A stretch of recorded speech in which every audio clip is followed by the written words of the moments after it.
பகவான் என்ன செய்கின்றார்? நாகக்கண்ணி நாகராஜன் என்பவர்களுக்கு குழந்தை இல்லாமல் இருக்கக்கூடிய காரணத்தினால் குழந்தை இல்லையாக்கும். ஆமாம்மா, இந்த உலகத்திலே என்ன செல்வமயமானால் இருக்கலாம், பிள்ளை இல்லாம வாழ முடியுமா? அப்படியாம்மா? ஆகவே பிள்ளை இல்லாத கவலையோடு நாகக்கண்ணியாகப்பட்டவள் கணவனிடத்தில் ஓடோடி வருகின்றார். என் சுவாமி நாயகரே, எந்த வார்த்தை ஒன்றினோ பிள்ளையில்லா பாவினானோ ஏருலகில் வாழலாமா, வயதில்லா பாவினானோ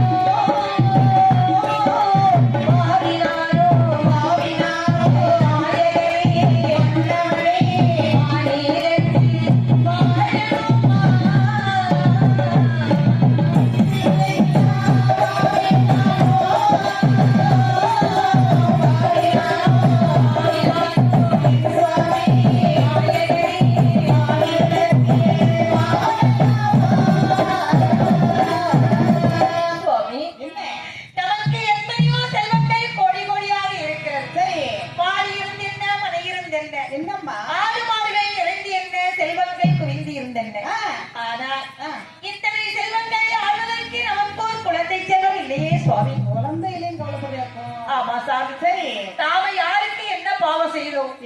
யார் கொடியை கெடுத்து